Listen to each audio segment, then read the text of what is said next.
full force of government to build a better, stronger, and safer Chicago.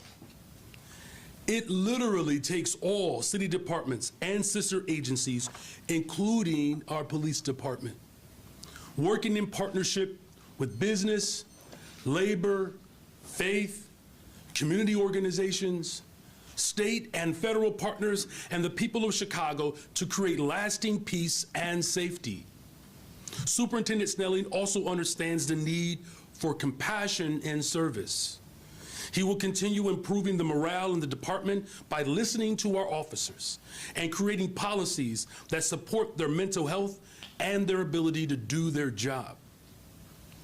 He will ensure that police are building trust with residents and serving our communities in a constitutional way, and doing that with compassion and respect.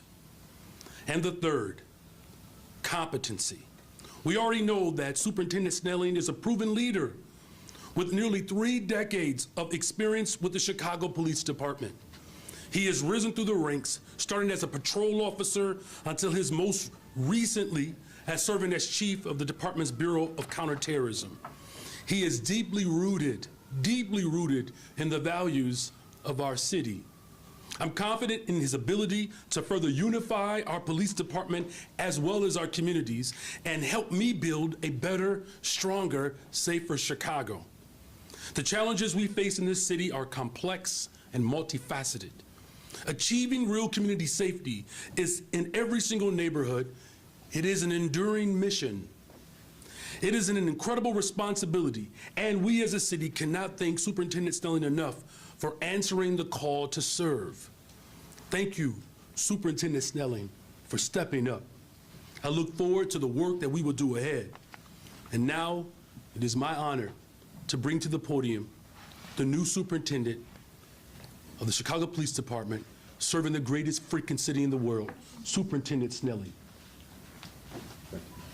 But they don't clap around here.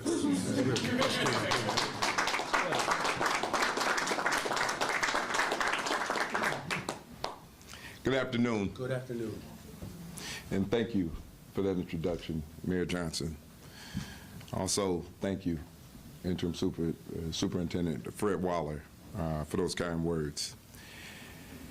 I am truly humbled today. As you can see on the floor, the way things went today, I couldn't be more satisfied at the connection that I felt with the council and everyone involved. And I'm excited about where we're going moving forward. Throughout my 3 decades at CPD, I've seen this department change in many ways. As superintendent, there will be more changes. It's going to be necessary to move the department forward and to move our relationships forward with the community that we serve. These changes will prioritize the well-being of the men and women of the department. Changes aimed at building trust and forging stronger partnerships in our communities. Changes to strengthen investigations and bring justice to victims and survivors who we often forget about. Victims and survivors of violent crimes who we often forget about. We have to make that acknowledgement. We have to think about our victims and our survivors of violent crime, the trauma that they deal with on a daily basis, and what happens to someone when they become a victim of these violent crimes. Let's please remember those people, because at CPD moving forward, that's exactly what we're going to do. We're going to be there for those families. We're going to be there for those people. Through these changes, I promise to hear and listen to everyone across the city. To make our city stronger, we need to do it together. We have to come together. No more time for adversarial relationships. We can agree to disagree, but we all need to come to the table. I think we all want the same thing, a safer city. We want a better place for our kids to grow up. And I think we can all come to a consensus on that. No one area of the city is the same, and the solution must be tailored to each specific area if we are going to get to the bottom of what public safety is supposed to be. I'm ready to do this alongside the members of the Chicago Police Department and each one of you here today in our communities. I want to thank Interim Superintendent Fred Waller and his family. Anyone who doesn't know what a toll that this job can take on your family, on you as an individual, but the people who are supporting you behind the scenes, can't say enough about that. And the family members who are supporting Superintendent Fred Waller behind the scenes while he did this job selflessly, I just really want to thank them. You know, I've thanked his wife several times, and thank you again, Keisha Waller. Superintendent Waller, your care and compassion for our city and our department are evident. I'm grateful for your guidance, your mentorship, your leadership, and always being there when I needed you to be there.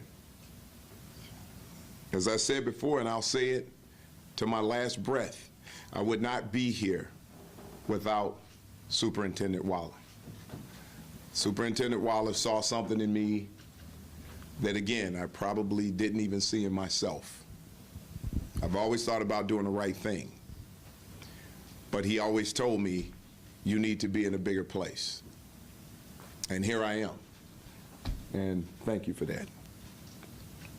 I also want to thank Mayor Johnson, and I want to thank Mayor Johnson specifically for this reason, for being a listener.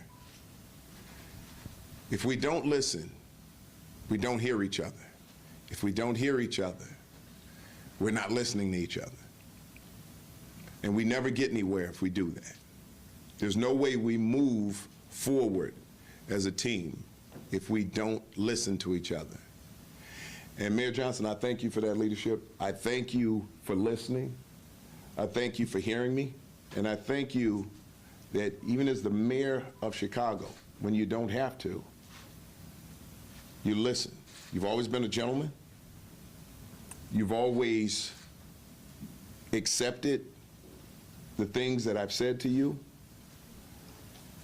You've always paid attention to those things, and you've always given me feedback on what you think. I can't say enough about that, because moving forward, the mayor understands that as the superintendent of the Chicago Police Department that I have a job to do. I also understand that the mayor has a job to do. And I'm going to support the mayor in the job that he's doing. But at the same time, in order for me to support the mayor, I have to be the superintendent of police. I have to do the job. And I have to do the job in the best way possible for the entire city to be successful.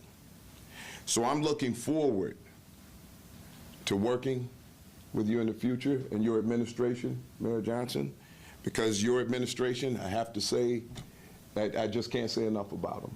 The support that I felt from that administration, I just can't say enough. So thank you for that.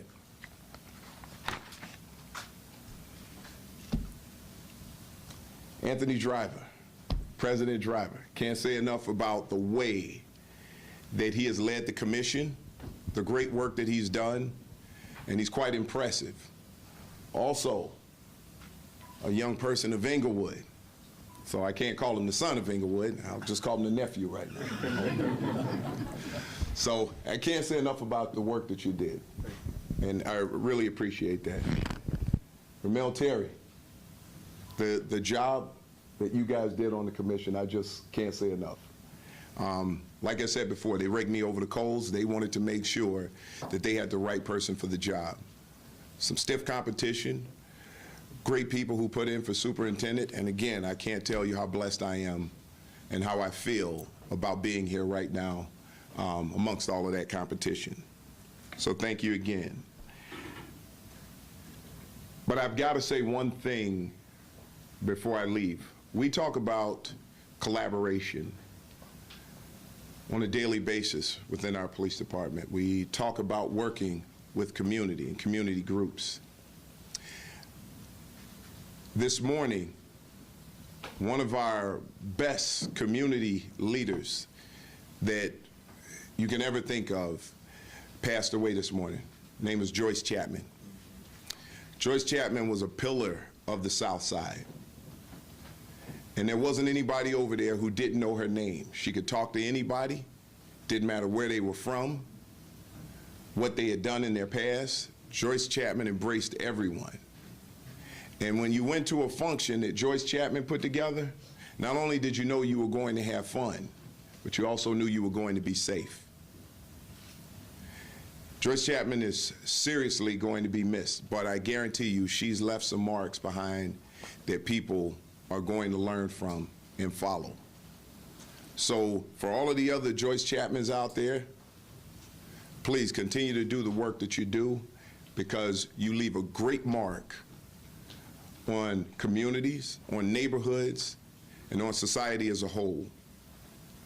So I just want to send my condolences to her family, and just all of you, please keep her in your hearts. She was a beautiful human being that brought beauty to this city. With that, thank you.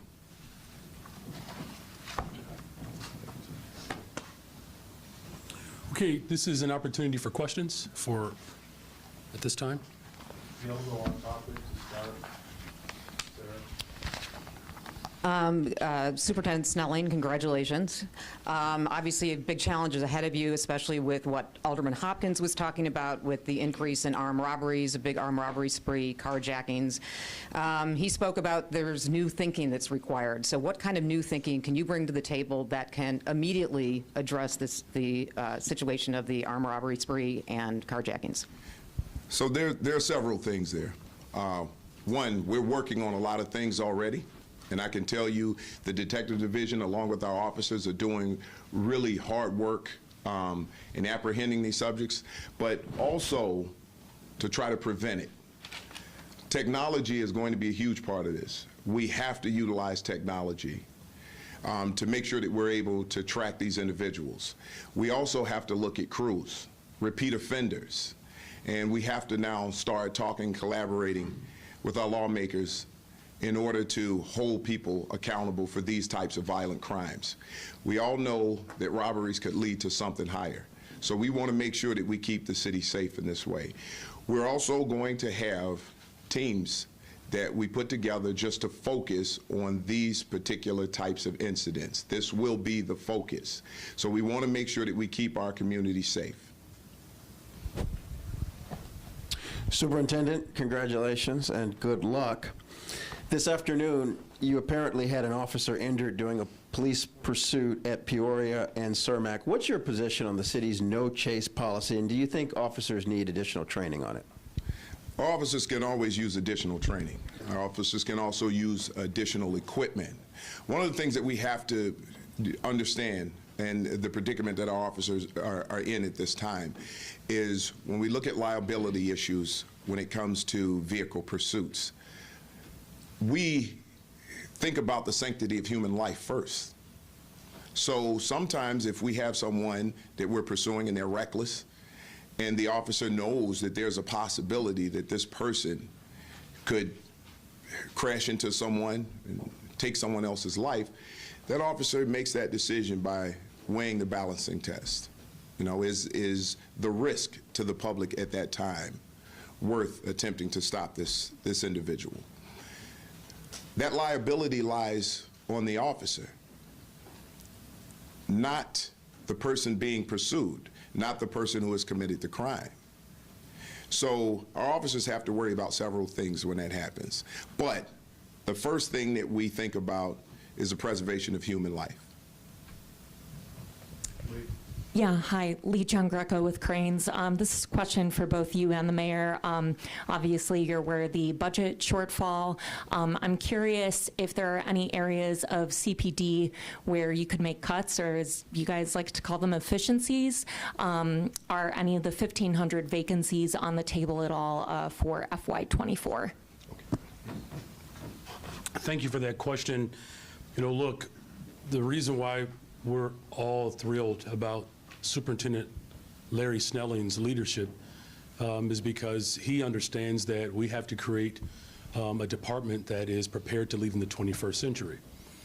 And so the budget and the vacancies in particular, we have an opportunity to imagine how our police departments can ultimately meet the expectations of this moment. Now look, this is a general consensus around the country that the way police departments have been situated historically is not the pathway moving forward. In fact, the type of shortage that you're seeing is not exclusive to the city of Chicago. And as the superintendent has articulated his commitment to mental health support for officers as well as the community at large, these are ways in which we can imagine how vacancies can be positioned to best meet the 21st century demands. Is there anything else you wish to add, Superintendent? Thank you very much. Since we're on the budget, can I just ask you, Mayor, everybody thinks you're a nice guy. Are you going to have to be a little bit mean when you get into the budget season now? I didn't know everybody thought I was a nice guy, so that's breaking news. You know, it's interesting. The city of Chicago, and I appreciate the question, the city of Chicago elected me to collaborate and bring people together. That getting things done doesn't require you to be a dictator or harmful. In fact, that style of leadership has led to school closures, mental health clinics being closed, public housing being eroded. And what we're all in agreement with, and this is the city of Chicago as a whole, that the people want a better, stronger, safer Chicago, one that's united, pulling all in the same direction. You know, will we have to make tough decisions? Yes, I'm already making them. And in the midst of making tough decisions, that my administration has been effectively working to listen, as Superintendent Snelling has articulated, and coming to conclusions that we can agree on. Here's the last thing. Trying to solve all of the systemic errors that have taken place over the course of now a generation, decades now, in one budget, not even my Aunt Minnie expects me to work that miracle. And she has high expectations for her nephew. So if my Aunt Minnie can be patient with one budget, moving us in the right direction, I'm confident that the rest of the people of Chicago recognize that we have multiple budgets to bring people together, and then there will be an election where I'll get reelected and we'll keep doing that work. Craig. And Craig Dellamore, WBBM Radio. And this one's for Superintendent Snelling. You've talked a lot about the well-being of the officers, but how far will that and the kind of attention you're putting on us judging officers fairly, how far will that go in turning the morale problems that the police department has had around and stopping the exodus of some people who just felt like it's not a good time to be a police officer? Well, here, I'll tell you, through civil unrest and COVID, you know, occurring at the same time, officers went through a lot. I was there, I was present, I saw it, especially our younger officers who didn't, at the time, maybe have the experience to know how to deal with that. These officers didn't only see this with crowds and protesters, they saw it amongst their own family members. And having conversations with them, started to understand that. The only thing that officers were looking for in all of this was a little support, someone who could understand what they were going through, someone who would acknowledge that this is actually a really hard job to do at times, and it's difficult, and officers are often faced with making split-second decisions that others have a lifetime to dissect and judge them on. So when I talk about fairness, is to look at every aspect of it. Don't just, read clickbait news articles or listen to the loudest voices who would like to criticize without having the full story.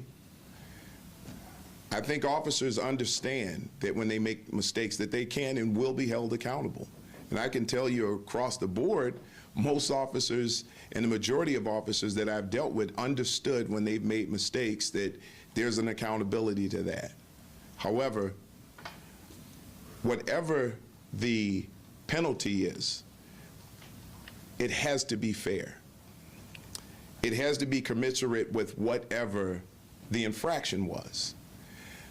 When we have officers who engage in something that's a minor infraction and we want to give them a 30 or 60-day suspension, it's excessive, and what it does is it not only kills morale, but we're taking food off of the table of a person who's trying to keep this city safe. Not that he or she shouldn't be held accountable, but it should be done fairly. And I think when our officers know that and they have that level of support, our officers will be more than willing to stay and continue to work this job. Hi, Erin Haggerty with the Daily Line. This is also for Superintendent Snelling. If you weren't aware before this, I'm right here. Oh, I'm Press sorry. conference. Budget season is here, and last year the CCPSA issued a review finding that CPD's spending on public safety was not delivering results for communities, and that the process was not as transparent. The budgeting process was not as transparent as it could be. It's a quick turnaround, but how do you plan to ensure that the money going into CPD's budget is helping Chicagoans? Well, we have to measure what we're getting for those dollars. And we all know that we're short officers right now. There are times where we utilize overtime to help out, and especially during the summer season where we have multiple events where we need more manpower. And what we're going to do is measure that. Where are we putting people? What do our allocations look like when it comes to manpower?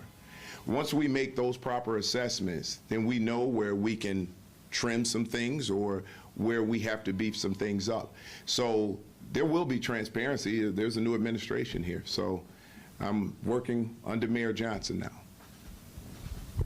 Hi, this question is for Mayor Johnson. Maribel Gonzalez with CBS 2. We've seen a lot of we've heard a lot of from residents pushback on housing migrants in their neighborhoods. We've seen police stations saturated, volunteers stretched thin. With all of that said, will Chicago continue to be a welcoming sanctuary city? Yes. Look, during difficult times, sometimes there are individuals who feel the pressure, and sometimes our values are called into question. We're the city of Chicago, and this mission that the entire country has endured over the last year and a half, has been one that, of course, that has pressed our convictions. But we don't necessarily have to acquiesce to fear because we are being pressed. We're talking thousands of individuals that have arrived here in the city of Chicago since I've become mayor. In the midst of that, we've stood up nearly a new shelter every single week. We've renegotiated a contract that I inherited twice to save on resources. I do appreciate the mutual aid that has leaned in during this moment, but I don't flinch, and people expect me to lead, and I'm doing just that. And there's a tremendous sacrifice that every single level of government has to be prepared to endure. And I was just in Washington, D.C., speaking with President Biden's senior advisor around ways in which we can continue to collaborate to make sure that there are resources for those who are unhoused, those who don't have access to public education that's fully funded, and a host of other dynamics. And we're going to continue to work hard to come up with a solution that works for everyone in the city. Go to more on the topic questions. I have one for the superintendent. Thank you. Hey, congratulations. Thank you. During your tenure, your long tenure at CPD, have you found ShotSpotter to be an effective policing tool, and do you expect to continue to rely on that technology during your time as superintendent? Here's what I'll tell you about technology, and we're not looking at one particular company or anything. We're looking for the best possible technology that's going to help us keep the city safe. And I'll end it by saying this. I'm for any technology that is going to save lives.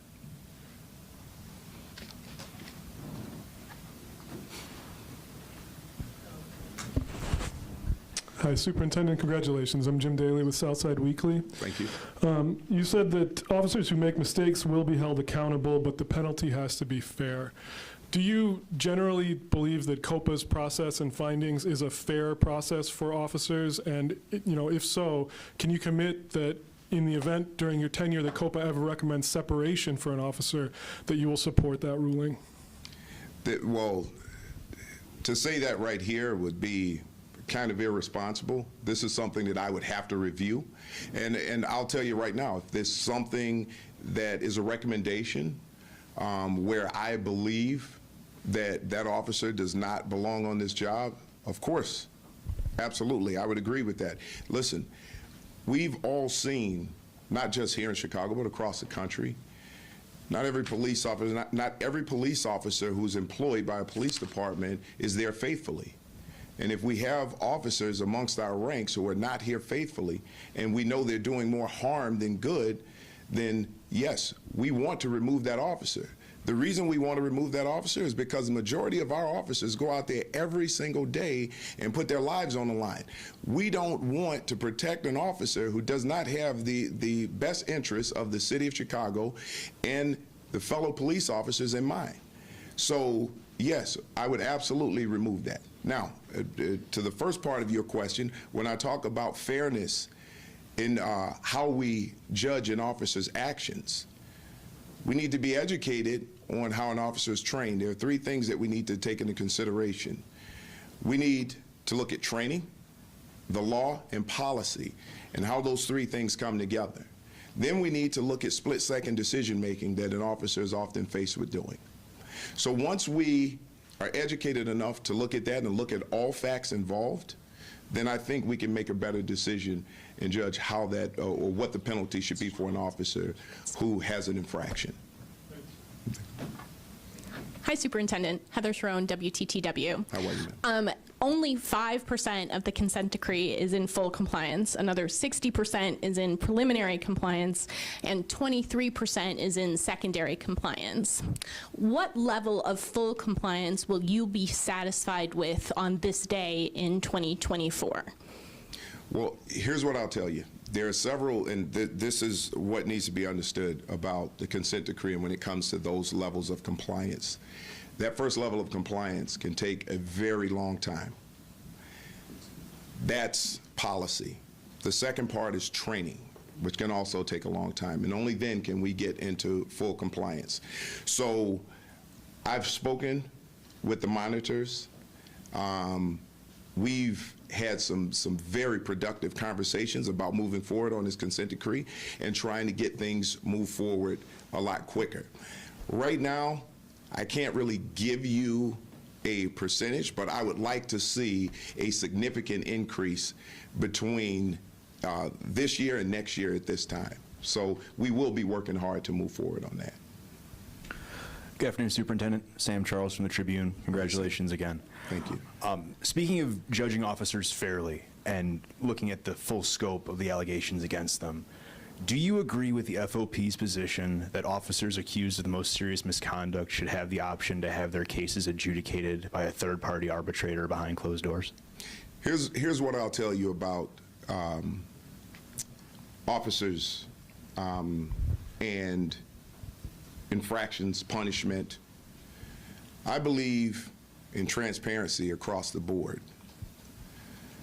I also believe in accountability. But again, transparency and accountability rooted in fairness. So I don't believe that we have anything to hide. If an officer is guilty of an infraction that needs to be held accountable for, there's nothing wrong with transparency on that and the levels of accountability that should be applied. So that's a no? I'm sorry? That's a no?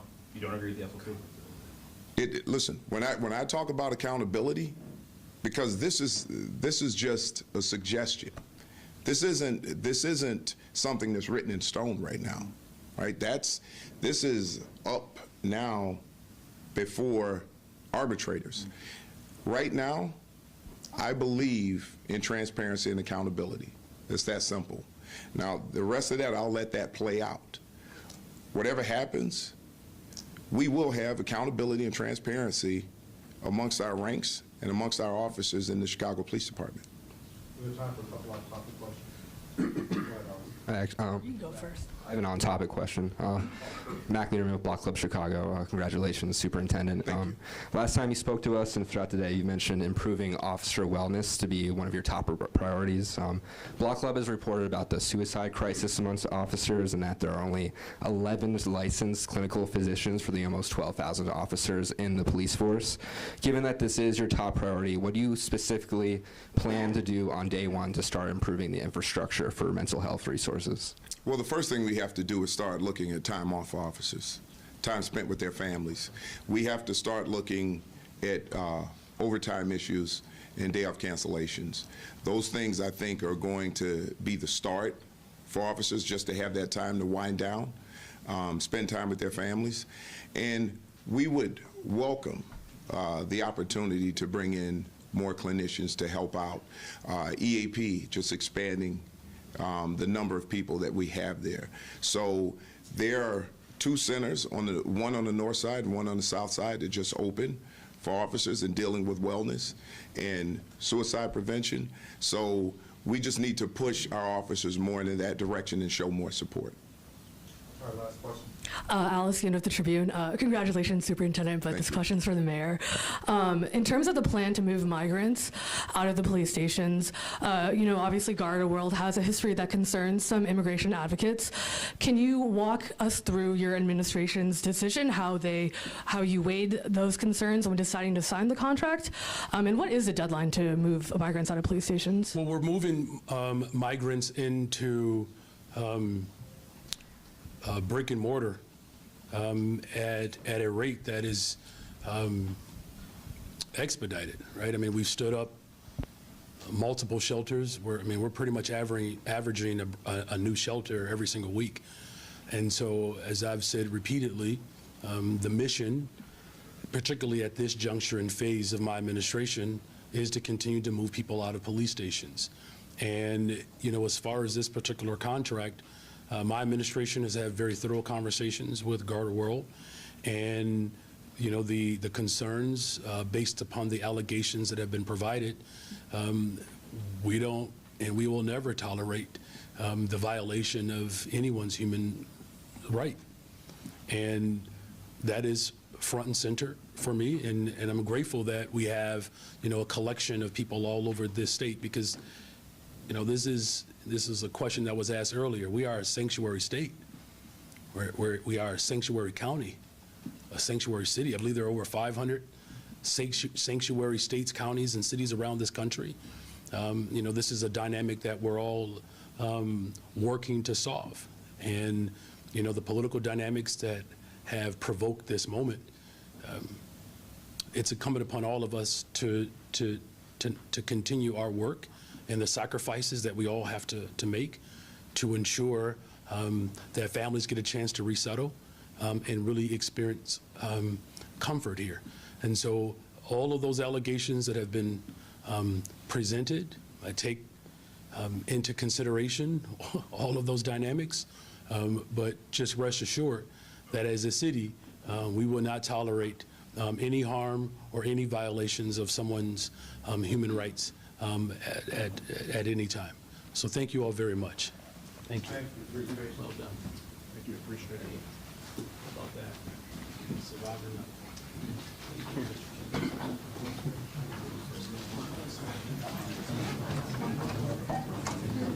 Congratulations.